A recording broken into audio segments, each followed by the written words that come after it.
வடகம் போட போகிறோம். நாங்கள் வந்து கருவடம்னு சொல்லுவோம், தாளிப்பு வடகம்னு சொல்கிறாங்க எல்லாரும். தாளிப்பு வடகம் கருவடம்னு சொல்லுவோம். நாங்கள் அது செய்ய போகிறோம். 3 கிலோ வெங்காயம் வாங்கியிருக்கோம், உரிச்சு வச்சுருக்குறோம். 100 கிராம் பூண்டு. வெங்காயத்தை வந்து இந்த சாப்பரில் போட்டு 2 சுற்றி இந்த மாதிரி பதத்தில் எடுத்து வச்சுருக்கிறேன். 1 கிலோ வந்து அரைச்சிட்டோம். ஃபஸ்ட்டு 1 கிலோவுக்கு 100 கிராம் பூண்டு எடுத்து வச்சுருக்கேன். நம்ம வந்து பூண்டுலாம் உரிக்க வேண்டியதில்லை. இது கொஞ்சம் ஈர பூண்டாக இருந்ததுனால எனக்கு தோல் வந்து படப்பையாக அப்படியே உறிஞ்சி வந்துருச்சு. அதனால சரி பரவாயில்லன்னு அப்படியே எடுத்துக்கிட்டேன். காஞ்சதாக இருந்தாக்கா அப்படி கசக்கிட்டு ஊதிட்டோம்னா சரியாயிடும். நம்ம அதுமாரி எடுத்துக்கலாம். வெங்காயம் கூட தோல் இந்த அளவுக்கு உரிக்கணும்னு வேண்டியதில்லை. மூக்கையும் நாக்கையும் கிள்றதுன்னு சொல்லுவோம், அந்த அளவுக்கு எடுத்துக்கிட்டாலே போதுமானது தான். 1 கிலோவுக்கு தான் நாங்கள் செய்ய போகிறோம். ஆமாம், 3 கிலோ உரிச்சோம், 2 கிலோ ஓரமாக இருக்குது. 1 கிலோவுக்கு மட்டும் இன்னைக்கு பிசைஞ்சு வைக்க போகிறோம். இப்போ வந்து அதில் என்னென்ன சேர்க்க போகிறோங்கிற ஜாமானும் சேர்த்து பார்த்துப்போம். ஜீரகம் 50 கிராமு, கருப்பு உளுத்தம் பருப்பு, வெள்ளை உளுத்தம் பருப்பு போடாதீங்க. கருப்பு உளுத்தம் பருப்பு 50 கிராமு, சோம்பு 50 கிராமு, வெந்தயம் 50 கிராமு, கடுகு மட்டும் ஒரு 75 கிராம் அளவுக்கு சேர்த்துருக்குறேன். மிளகு 50 கிராம் போட்டிருக்கிறேன். இதில் வந்து மஞ்சத்தூள் வந்து வீட்லேயே நாங்கள் வாங்கி அரைச்சிப்போம். மஞ்சள் வந்து வருஷத்துக்குள்ள ஜாமானை வந்து எப்பொழுதுமே வாங்கிக்குவோம். மிளகாய், மல்லி, பருப்புலாம் வாங்கி வைப்போம். அது மாதிரி மஞ்சள் வந்து வாங்கி அந்த காலத்தில் சாணி பால்னு சொல்லுவாங்க. பசுமாட்டு சாணத்தை கரைச்சி அதில் மஞ்சள் கொட்டி வேக வச்சு காய வச்சு சாக்கில், சணல் சாக்கில் தேய்ச்சிட்டோம்னா அதில் உள்ள அந்த அழுக்கெல்லாம் போயிடும். சுத்தம் இல்லைன்னு நினைக்காதீங்க. பளிச்சுன்னு சொல்லுக்கா, எப்படிக்கா செய்வேன்? சாணம்னு நினைக்கிறீங்க, அது சாணத்தில் சுத்தம் பண்ணிடலாம். போட்டு அலசிடுவோம். அவிச்சிட்டு சாணி பால்னு பேர், அது பால்னு சொல்லுவாங்க. அந்த அளவுக்கு அது பெருமையாக சொல்லுவாங்க. வசதி அந்த சாணி பாலை கரைச்சி அதில் பச்சை மஞ்சள் போட்டு அவிச்சு அதை சுத்தமாக பச்சை தண்ணி போட்டு கழுவிட்டு அப்புறமா நல்லா காய வச்சு அதை எடுத்து மிஷினில் கொடுத்து அரைச்சி வச்ச மஞ்சள் தூள் இது. அதையும் நமக்கு கொஞ்சம் தோலில் சாணி பால் ஒட்டி இருக்கு. நம்ம யோசிச்சோம்னா சணல் சாக்கில் போட்டு இப்படி பெரட்டுவோம், தேய்ச்சோம்னாக்கா அது நல்லா போயிடும். அந்த மாதிரி ரெடி பண்ணி அரைச்சிருக்க மஞ்சள் தூள் நாம் எப்பொழுதுமே அதுமாதிரி ரெடி பண்ணிக்குவோம். கெமிக்கல்லாம் வீட்டில் இருக்கிறதுனால, கடையில் வாங்குறது வந்து கெமிக்கல் இருக்கிறதுனால அந்த மாதிரி ரெடி பண்ண மஞ்சள் தூள். ஒருவேளை இப்போலாம் வந்து சுத்தமான புல்லு மேய்ஞ்சி பசுமானு கிடைக்கிறது இல்லைங்கிறதுனால கொஞ்சம் டவுனில் இருக்கிறவங்க அதை பற்றி யோசிக்க வேணாம். சுத்தமான மஞ்சளை வாங்கி பச்சையாக காய வச்சும் அரைச்சிக்கிறாங்க, வேக வச்சு காய வச்சும் அரைச்சிக்கிறாங்க. எப்படியோ ஒன்று வீட்டில் ரெடி பண்ணி பயன்படுத்துங்க, அது நல்லது. மஞ்சள் தூள் சேர்த்துக்கிறோம். உப்பு வந்து ஒரு 50 கிராம் அளவுக்கு கல் உப்பே சேர்த்துக்குங்க, தூள் உப்பு சேர்க்க வேண்டாம். இந்துப்பு சேர்த்துக்கிட்டாலும் வசதி தான், அது எப்படி சேர்த்துக்கணும் சேர்த்துங்க. தூள் பெருங்காயம் ஒரு 50 கிராம் அளவுக்கு போட்டுக்கலாம். இதுக்கு 1 கிலோவுக்கு பாதி போட்டால் போதும்.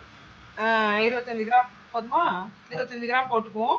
தூள் பெருங்காயம் நான் வாங்கி வைக்கலங்கிறதுனால இந்த கட்டி பெருங்காயத்தை தான் கிள்ளி இதில் இருக்க ஈரத்தில் கரைச்சி விட்டுக்க போகிறேன். நசுக்கி விட்டுக்கணும். நாளைக்கு நான் இப்போ பூண்டு போட்டு இந்த சாப்பரில் 2 இழுப்பு இழுத்துக்குவோம்.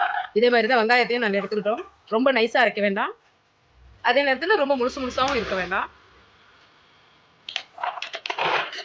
இது நல்ல பயன்பாடாக இருக்குது. நாங்கள் அமேசானில் ஆர்டர் கொடுத்து வாங்கினோம். 450 ரூபா. உங்களுக்கு பயன்பாடு இருக்குன்னு தெரிஞ்சுன்னா வாங்கிக்கோங்க. இன்னும் கொஞ்சம் 2 ஓட்டு எடுத்துக்கோங்க. சுத்தலக்கா பிளாக் ஆகுது சரியா.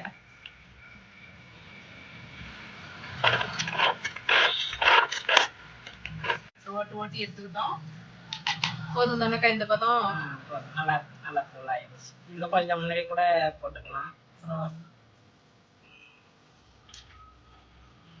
இப்போ ஒரு ஜாமானா எல்லாமே சேர்த்துக்குவோம். நம்ம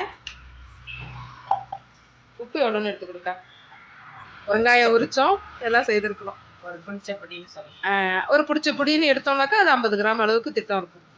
ஒரு பிடிச்ச பொடின்னு தான் கிராமத்துலலாம் அப்படி தான் பழக்கம். அதனால ஒரு பிடிச்ச பொடி சேர்த்துருக்குறேன். மஞ்சத்தூள் எவ்வளோக்கா போட? 4 டேபிள் ஸ்பூன் வரும். 4 டேபிள் ஸ்பூன் அளவுக்கு போதும். அது பிடிச்ச பொடி எடுக்க முடியாது, ஒரு 2-3 டேபிள் ஸ்பூன் அளவுக்கு எடுத்துக்கோங்க. 50 கிராம் எடுத்துக்கலாம். கிராம் அளவுக்கு பார்த்தோம்னா நம்ம வந்து இப்போ மீதி இருக்கிற ஜாமானையும் சேர்த்துக்குவோம். 50 கிராம் மிளகு சொல்லியிருந்தேன், 50 கிராம் வெந்தயம் சொல்லியிருந்தேன், 50 கிராம் சோம்பு சொல்லியிருந்தேன், 50 கிராம் கருப்பு உளுத்தம் பருப்பு சொல்லியிருந்தேன், 50 கிராம் ஜீரகம் சொல்லியிருந்தேன். கடுகு மட்டும் கொஞ்சம் கூட 75 கிராம் அளவுக்கு சேர்த்துருக்கேன். இதுதான் சீக்கிரம் கரையாதுங்கிறதுனால சின்ன சின்னதாக கிள்ளி போட்டுக்கிறேன். ஒரு 25 கிராம் அளவுக்கு எடுத்துருக்குறேன். பெருங்காயம் சின்ன சின்ன பீஸாக எடுத்துட்டோம்னா சீக்கிரம் அதில் கரைஞ்சிரும். ஒருவேளை கரையாமல் இருந்தால் கூட ஒரு குழம்புக்கு உள்ள பதத்துக்கு தான் நான் எடுத்துருக்கிறேன். ரொம்ப பெருசாக எடுக்கிறேன். எங்கேயோ ஒரு திப்பி கரையாமல் இருந்தால் கூட நமக்கு சரியாக இருக்கும். இதையும் கலந்துக்குவோம். இது விளக்கெண்ணெய், ஆமணக்கு எண்ணெய் 1/4 லிட்டர். இதில் கொஞ்சமாக அளவு பார்த்து நம்மளா சேர்த்து. இதுவும் கிராமத்தில் முன்னெல்லாம் எங்கள் பாட்டி காய் கொண்டு வந்து ஆமணக்கு விதையை கொண்டு வந்து இடித்து அடுப்பில் வச்சு காய்ச்சி நைட்டு அடுப்பு பானையில் அடுப்பில் போட்டுருவாங்க, விறகடுப்பில். மேலால் அப்படியே எண்ணெய் மிதக்கும். ஒரு கரண்டியை வச்சு எடுப்பாங்க. அதெல்லாம் சின்ன பிள்ளையில பார்த்துருக்கோம். அதில் வந்து ஒரு 50 கிராம் அளவு போட்டுக்குவோம், 50 மில்லி அளவுக்கு ஊற்றிக்குவோம். எண்ணெய் கொஞ்சம் கூட போகிறதுனால தப்பில்லை, அதுதான் உங்களுக்கு ஒரு வருஷத்துக்கு கெடாமல் இருக்கிறதுக்கு பாதுகாப்பு. இன்னும் கொஞ்சம் ஊற்றிக்குவோம், 50 மில்லி அளவுக்கு வராது, போதும். மறுபடியும் இது நாளைக்கு கொஞ்சம் ஊற்றி பிசைஞ்சு விட போகிறோம். அதனால் இப்போ போதுமான அளவு எடுத்துருக்குறோம். இப்போ இது எல்லாத்தையும் ஒன்றா க்ளவுஸ் போட்டுக்கணும்னு நினைக்கிறவங்க க்ளவுஸ் போட்டுக்கோங்க. இப்படி வச்சு நல்லா கையை வச்சு பிசைஞ்சு விட்டு ஜாமானை ஒன்றோட ஒன்று சேர்ற மாதிரி கலந்து பிசைஞ்சு விட்டோம்னாக்கா ஒன்றோட ஒன்று சேரும் பொருட்கள். அதோட அந்த வெங்காயத்தில் இருக்க ஈரம் வந்து அந்த உளுத்தம் பருப்பில் கடுகுலெல்லாம் சேர்ந்து ஊறி வரும். ஊறி வந்ததுன்னா இதை அப்படியே பிசைஞ்சு இப்படி அமுக்கி வச்சுருவோம். காலையில் எடுத்து இப்படி உருண்டை பிடிக்கும். உருண்டை பிடிக்கிறதுக்கு வரும் நல்லா ஊறினதுக்கப்புறம்.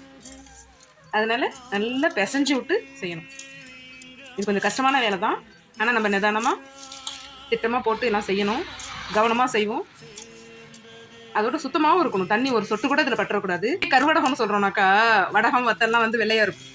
இது நம்ம காய வச்சு எடுக்கிறப்ப பார்த்தீங்கன்னாக்கா இந்த கலர் இருக்காது, கருப்பாயிடும். அதனால அப்படி பேர் வச்சுருப்பாங்களோ நான் சின்ன பிள்ளையில பேசிகிட்டு இருப்பேன் அம்மாட்ட. எங்கள் பாட்டி நாள்லேருந்து செய்துட்டு இருக்கிறாங்க. எங்கள் பாட்டிகிட்ட தான் கற்றுக்கிட்டோம்.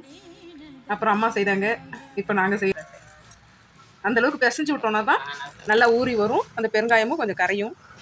அதனால தான் இந்த திருப்பி திருப்பியாக இருக்குது. இது வந்து காலையில் இன்னும் ஊறிடும்.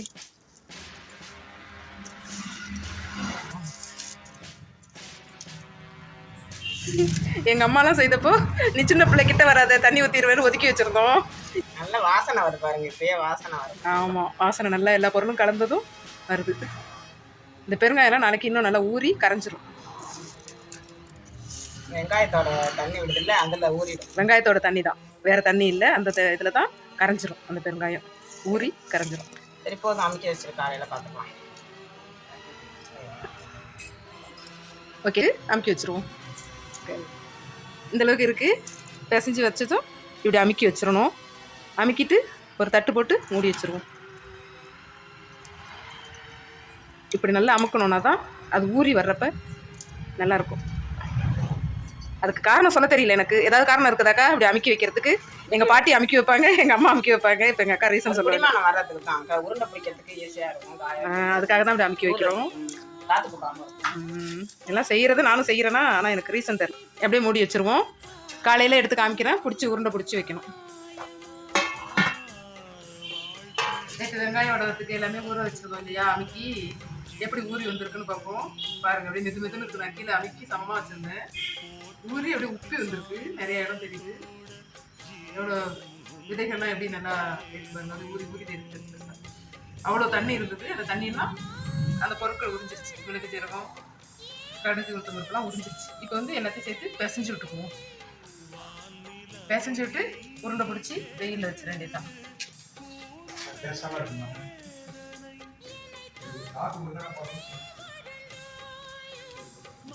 நல்லா பிசைஞ்சு விட்டுக்குவோம். நேற்று போட்ட பெருங்காயம் கட்டி கட்டியாக இருக்கும். அந்த பெருங்காயத்தையும் கரைஞ்சிருக்கான்னு பார்த்துக்கிட்டு தேய்ச்சி விட்டுருவோம். கரைஞ்சிருச்சு. கையில் ஒரு பெருங்காயம் கூட அம்பளலை.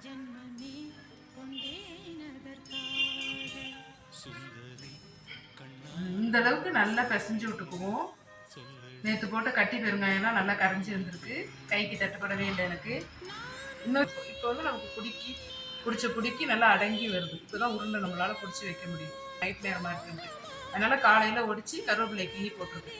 இந்த மாதிரி 1-2 கிள்ளி போட்டுருக்குங்க. ரொம்ப தூளாங்கன்னா பிடி வராது. கருவேப்பிலை இருக்கிற இடமே தெரியாது.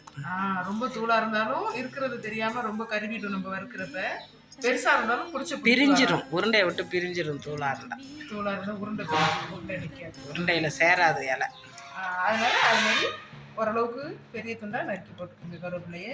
இப்போ பிசைஞ்சிட்டோம். உருண்டை பிடிப்போம்.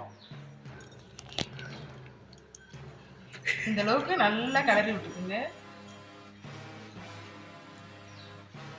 உருண்டை பிடிக்கிறப்ப ஒரு பிடி சின்ன சின்ன உருண்டையாக வச்சுக்கோ. அப்போ தான் உருண்டை நல்லா காஞ்சி வரும்.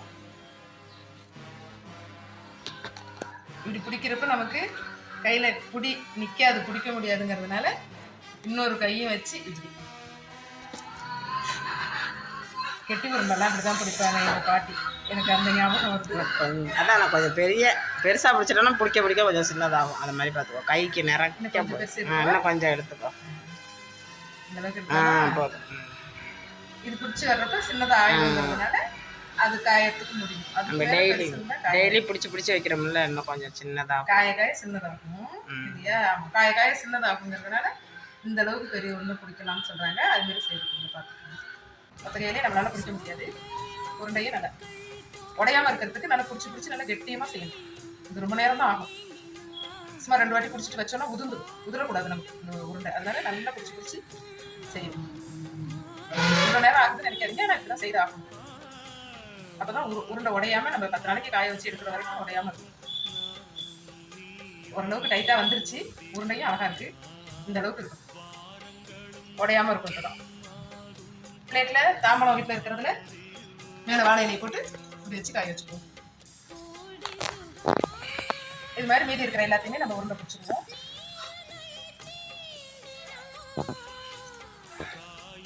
இதுவே கருவேப்பிலாம் கீழே விடுது. கொஞ்சம் பெரிய பெரிய இலையாக இருந்ததுனால அது உள்ளர கலந்து வரமாட்டேங்குது. அப்படியே ஒட்டி கீழே வருது. அதனால தான் ஓரளவுக்கு சைஸ் கிள்ளி போட்டுக்குங்க அப்படின்னு சொல்லியிருக்கோம்.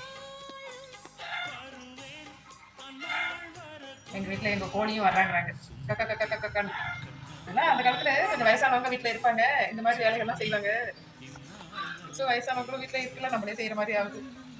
நம்ம வீட்டு வேலைகளை பார்த்தோம்னா இந்த மாதிரி சில்லறை வேலைகள் சொல்லுவாங்க. ஒரு வருஷத்துக்குள்ள பொருட்கள்லாம் எடுத்து வைக்கிறது. அது பாட்டி இருந்தால் செய்வாங்க, மாமியார் இருந்தால் செய்வாங்க. இப்போ நாமளே செய்கிற அளவுக்கு வந்துடும். இது மாதிரி எல்லா உருண்டையும் பிடிச்சி வச்சுருவோம். ஒரு நாள் காய்ச்சல் இந்த அளவுக்கு இருக்குது பாருங்கள். நல்லா காஞ்சி வந்துருக்குது. கலரு காலையில் இருந்ததுக்கும் இப்போ இருக்கிறதுக்கும் எவ்வளோ வித்தியாசம் காய்ச்சிருக்கு. ஆனால் இன்னும் நிறைய ஈரம் இருக்குது. அந்த வித்தியாசம் இது வந்து நம்ம என்ன செய்யணும், ஒருவேளை உங்களுக்கு வாழை இலை கிடைக்கலன்னா இது மாதிரி பாலித்தீன் கவரில் கூட போட்டுக்கலாம். அதனால தான் பாலித்தீன் கவரையும் நான் போட்டு காமிச்சேன். பாலித்தீன் பயன்படுத்தக்கூடாதுனாலும் கிடைக்காதப்போ நம்ம இது மாதிரி செய்துக்குவோம். இப்போ இது என்ன செய்யணும்னா, புடி அழுத்தம் நல்லா காஞ்சி வந்துருக்கிறதுனால புடி நல்லா உதிர்ந்துடாமல் இருக்குது. நல்லா கீழே விழுந்துடாமல் உடையாமல் உதிர்ந்து போகாமல் இருக்குது. இது மாதிரி விளக்கெண்ணையை கிண்ணத்தில் ஊற்றிக்கிட்டு இப்படியே எண்ணெயை தொட்டு எல்லா உருண்டையும் இன்னும் கொஞ்சம் அழுத்தமாக பிடிச்சி வெயிலில் வச்சு காய வச்சுருவோம். ஒரு 4-5 நாள் வரைக்கும் காயணும். காஞ்சதுக்கப்புறம் எடுத்து நம்ம ஒரு பிளாஸ்டிக் டப்பாலையோ பீங்கான் டப்பாலையோ போட்டு வச்சுட்டோன்னா 1 வருஷத்துக்கு தாண்டி கூட நல்லா வரும். எல்லா குழம்புகளுக்கும் தாளிச்சிக்கலாம். நம்ம வந்து துவையல் கூட அரைச்சிக்கலாம். வறுத்து போட்டு காஞ்ச மிளகா, புளி, உப்பு வச்சு துவையல் அரைச்சோன்னாலும் சூப்பராக இருக்கும். எப்படி வேணாலும் பயன்படுத்திக்கலாம்.